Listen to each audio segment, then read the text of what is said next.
الشيطان الرجيم بسم الله الرحمن الرحيم والأرض مددناها وألقينا فيها رواسي وأنبتنا فيها من كل شيء موزون صدق الله العظيم اللهم صل على محمد وعلى آل محمد كما صليت على إبراهيم وعلى آل إبراهيم إنك حميد مجيد اللهم بارك على محمد وعلى آل محمد كما باركت على إبراهيم وعلى آل إبراهيم إنك حميد مجيد. پارہ نمبر 14 سورۃ الحجر کا رکوع نمبر 2 آیت نمبر 19 سے لے کر آیت نمبر 25 تک یہ آیات انشاءاللہ زیر درس ہوں گی. وَالْأَرْضَ مَدَدْنَاهَا وَأَلْقَيْنَا فِيهَا رَوَاسِيَ. اللہ تعالیٰ ارشاد فرماتے ہیں اور زمین کو ہم نے پھیلایا وَأَلْقَيْنَا فِيهَا رَوَاسِيَ اور ڈال دیا اس زمین میں مضبوط پہاڑوں کو وَأَنبَتْنَا فِيهَا اور ہم نے اگایا اس زمین میں من کل شیء موزون ہر چیز کو ایک اندازے کے مطابق وَجَعَلْنَا لَكُمْ فِيهَا مَعَائِشَ اور بنایا ہم نے تمہارے لیے اس زمین میں معیشت کے سامان وَمَنْ لَسْتُمْ لَهُ بِرَازِقِينَ اور ان کے لیے بھی جن کی روزی کا ذمہ دار تم نہیں ہو. وَإِن مِّن شَيْءٍ إِلَّا عِندَنَا اور نہیں ہے کوئی چیز مگر اس کے خزانے ہمارے پاس ہیں. وَمَا نُنَزِّلُهُ اور نہیں ہم اس کو نازل کرتے إِلَّا بِقَدْرٍ مَعْلُومٍ مگر ایک معلوم اندازے کے مطابق. وَأَرْسَلْنَا الرِّيَاحَ اور ہم بھیجتے ہیں ہواؤں کو لواقح وہ بادلوں کو پُر کرتی ہے. فَأَنزَلْنَا مِنَ السَّمَاءِ مَاءً اور ہم نازل کرتے ہیں آسمان سے پانی. فَأَسْقَيْنَاكُمُوهُ بس ہم تم کو پلاتے ہیں. وَمَا أَنْتُمْ لَهُ بِقَادِرِينَ اور نہیں ہو تم اس کا نہیں ہے تمہارے پاس اس کے کوئی خزانے. وَإِنَّا لَنَحْنُ نُحْيِي وَنُمِيتُ اور بے شک ہم زندگی دینے والے ہیں ہم ہی موت دینے والے ہیں. وَنَحْنُ الْوَارِثُونَ اور ہم ہی وارث ہیں. وَلَقَدْ عَلِمْنَا الْمُسْتَقْدِمِينَ مِنْكُمْ اور البتہ تحقیق ہم جانتے ہیں ان لوگوں کو جو تم سے پہلے گزرے ہیں. وَلَقَدْ عَلِمْنَا الْمُسْتَأْخِرِينَ اور البتہ تحقیق ہم جانتے ہیں ان کو جو تمہارے بعد آئیں گے. وَإِنَّ رَبَّكَ هُوَ يَحْشُرُ اور بے شک آپ کا رب هُوَ يَحْشُرُ ان سب کو کل قیامت میں جمع کرے گا. إِنَّهُ حَكِيمٌ عَلِيمٌ بے شک وہ حکمت والی اور علم والی ذات ہے. جہاں آیت نمبر 25 تک ترجمہ ہو گیا اب اس کا خلاصہ اور پس منظر آپ کے سامنے رکھا ہوں. آیت نمبر 19 اللہ تعالیٰ ارشاد فرماتے ہیں ہم نے زمین کو پھیلا دیا. زمین بھی اللہ تعالیٰ کی نعمت ہے. زمین کو اللہ تعالیٰ نے ہمارے لیے ایک بچھونا بنایا. ایک اور مقام پہ اللہ فرماتے ہیں نا أَلَمْ نَجْعَلِ الْأَرْضَ مِهَادًا کہ میں نے زمین کو تمہارے لیے بچھونا نہیں بنایا. نہ تو یہ اتنی نرم ہے کہ ہم اس پہ پاؤں نہ رکھ سکیں نہ اتنی سخت ہے کہ ہم اس پہ چل نہ سکیں. اللہ تعالیٰ نے ہمارے لیے ایسا بچھونا بنا دیا جو ہمارے لیے راحت کا بھی کام دیتا ہے اور معیشت کے سامان بھی وہ بھی اسی زمین سے اس کے ذخیرے نکلتے ہیں. اور پھر یہ زمین کا جو پھیلاؤ ہے تاریخی روایات کے اندر آتا ہے سب پہلے پانی ہی پانی تھا. اللہ تعالیٰ نے اپنی تجلی ڈالی اور تجلی ڈالی وہاں پہ ایک سرخ موتی سا بنا اور وہاں اسی سے جو ہے نا اللہ تعالیٰ نے زمین کو پھیلایا. اور وہ جگہ کون سی تھی جس پر اللہ نے سب سے پہلے تجلی ڈالی؟ پانی تھا. سب سے پہلے تجلی ڈالی اور اسی تجلی سے اگر پھر زمین کا پھیلاؤ شروع ہوا. وہ جگہ کون سی تھی؟ تو تاریخ کے اندر آتا ہے کہ وہ جگہ وہ ہے جہاں آج بیت اللہ ہے. یعنی یہ جو بیت اللہ والی جگہ ہے یہ پورے روئے زمین کا یہ سینٹر ہے یہ وسط ہے. یہاں سے زمین کا پھیلاؤ شروع ہوا تو اللہ فرماتے ہیں وَالْأَرْضَ مَدَدْنَاهَا ہم نے زمین کو پھیلا دیا اور پھر اس زمین کو مضبوط کرنے کے لیے تاکہ زمین جنبش نہ کرے ہلے نہ زلزلے نہ آئیں. وَأَلْقَيْنَا فِيهَا رَوَاسِيَ ہم نے مضبوط پہاڑ اس پہ رکھ دیے تاکہ زمین ہلے نہ. پہاڑ میں اس کے علاوہ بھی بہت سارے فائدے ہیں بہت ساری ایسی جڑی بوٹیاں ہیں، بہت ساری ایسی معدنیات ہیں جو پہاڑوں پہ ہوتی ہیں اور جس میں انسان کے بہت سارے فائدے ہوتے ہیں۔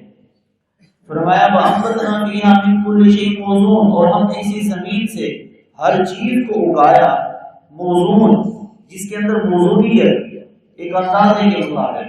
اب دیکھیں زمین ایک ہی ہے لیکن اس سے نکلنے والی چیزیں مختلف ہیں۔ درخت بھی اسی سے نکل رہے ہیں، پھل بھی اسی سے نکل رہے ہیں، پودے بھی اسی سے نکل رہے ہیں، کھانے پینے کے سامان کے ذخائر بھی اسی سے نکل رہے ہیں، غلہ اناج بھی اسی سے، چاول بھی اسی سے، گندم بھی اسی سے، اسی طریقے کے ساتھ فروٹ بھی اسی سے، بیلیں ہیں، درخت ہیں، پتیاں سب۔ اور پھر مزے کی بات دیکھیں کہ ان کے رنگ مختلف ہیں، ذائقے مختلف ہیں، تاثیر بھی ہر ایک کی مختلف ہے، جبکہ پانی سب کو ایک جیسا لگتا ہے اور زمین سب کی ایک جیسی ہے۔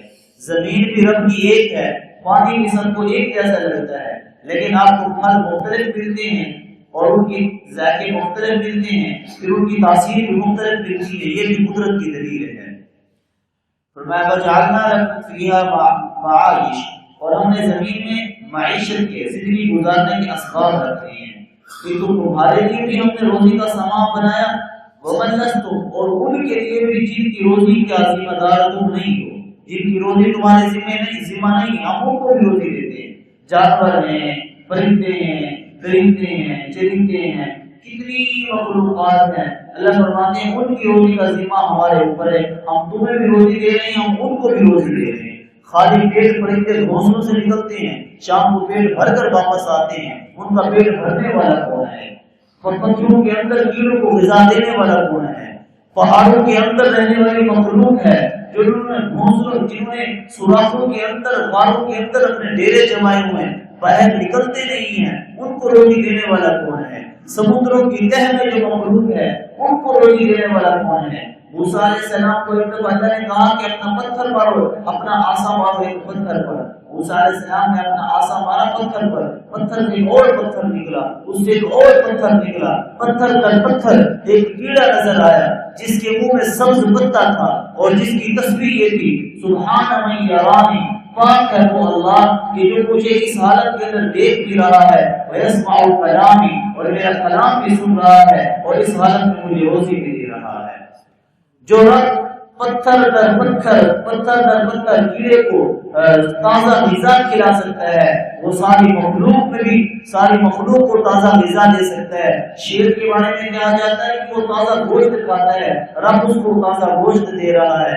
جو پرندہ جیسی غذا کھا رہا ہے، جو درندہ جیسی غذا کھاتا ہے، اللہ وقت اس کو وہ غذا دے رہی ہے۔ تو زمین کے اندر صرف میرے تیرے لیے معیشت کے اسباب نہیں ہیں، فرمایا وَمَن لَسْتُمْ لَهُ بِرَازِقِينَ، یہ روزی اللہ ان کو بھی دے رہی ہے جن کا ذمہ تم پر نہیں ہے، رب نے ہمارے اوپر بھی۔ اور اگر ہم میں سے کوئی کسی کی پوری دنیا اکٹھی ہو جائے، کوئی ایک تو دور کی بات، پوری دنیا اکٹھی ہو جائے اور کہے کہ میں فلاں مخلوق کو روزی دوں گا، فلاں مخلوق کو کھانا کھلاؤں گا، تو ساری زندگی تو دور کی بات، ایک وقت کا کھانا نہیں کھلا سکتے۔ کیا سلیمان علیہ السلام کا واقعہ نہیں گزرا نظر سے کہ جب سلیمان علیہ السلام نے اللہ تعالیٰ کو کہا کہ اللہ میرا دل کرتا ہے تیری مخلوق کو میں کھانا کھلاؤں، اللہ نے فرمایا اپنا شوق پورا کر لیں۔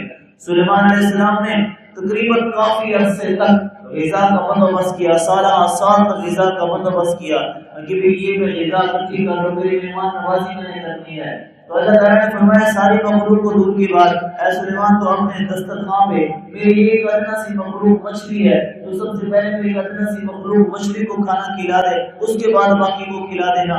سلیمان علیہ السلام نے دسترخوان پہ مچھلی کو بلایا، مچھلی اللہ کے حکم سے سلیمان علیہ السلام کے دسترخوان پہ بیٹھی، اور سلیمان علیہ السلام نے عرصہ دراز جتنی غذا اکٹھی کی تھی، جتنی روزی اکٹھی کی تھی، اس مچھلی نے ایک لقمہ بنایا اور ساری کی ساری کھا گئی، اور کہا سلیمان بس مجھے تو اور بھی چاہیے۔ سلیمان علیہ السلام نے کہا اور تو نہیں ہے، میں نے تو جتنی جمع پونجی کی تھی، جتنا میں نے ذخیرہ غذا کا اکٹھا کیا تھا، وہ تو تم نے اکیلے نے کھا لیا ایک لقمے کے اندر۔ مچھلی کہتی ہے سلیمان تو میرا ایک لقمہ پورا نہ کر سکیا، اس سے بڑھ کر اللہ مجھے ایک وقت کا کھانا کھلاتے ہیں۔ ساری مخلوق کی مہمان نوازی تو دور کی بات، فرمایا وَمَن لَسْتُمْ لَهُ بِرَازِقِينَ، اللہ تعالیٰ ان کو بھی روزی دے رہے ہیں جن کی روزی انسان کے ذمہ نہیں ہے۔ وَإِنَّ لِشَيْءٍ إِلَّا عِندَنَا خَزَائِنُهُ، اور نہیں ہے ہمارے پاس اس کے خزانے، ہمارے پاس خزانے نہیں ہیں، خزانے اللہ کے پاس ہیں۔ وَمَا نُنَزِّلُ إِلَّا بِقَدْرٍ مَعْلُومٍ، وہی نازل کرتا ہے ایک معلوم اندازے کے مطابق، ہواؤں کو بھیجتا ہے، یہ ہوائیں بادلوں کو اڑاتی ہیں، بادلوں کو گڑ کرتی ہیں، پانی سے بھرتی ہیں، پھر اللہ جہاں چاہتے ہیں بادلوں کو لے جاتی ہیں، آسمان پر سے پانی برستا ہے، پاس کائنات کو اس پانی سے پرندے بھی سیراب ہوتے ہیں، درندے بھی سیراب ہوتے ہیں، جانور بھی سیراب ہوتے ہیں، انسان بھی سیراب ہوتے ہیں۔ وما انتم له بخازنین، اور تم وہ نہیں ہو کہ تمہارے پاس اللہ کے خزانے ہیں۔ وَإِنَّا لَنَحْنُ نُحْيِي وَنُمِيتُ وَنَحْنُ الْوَارِثُونَ، اور بے شک زندگی اور موت ہمارے قبضہ قدرت میں ہے، زندگی دینے والے بھی ہم ہیں، موت دینے والے بھی ہم ہیں، اور ہم ہی حقیقی وارث ہیں۔ ہماری جانیں، ہمارے جسم اللہ کی امانت ہے۔ اس وجہ سے تو علماء کرام نے، فقہاء کرام نے یہ مسئلہ نکالا ہے کہ یہ جسم بھی اللہ کی امانت ہے، اس کے اندر ہم خیانت نہیں کر سکتے۔ مثال کے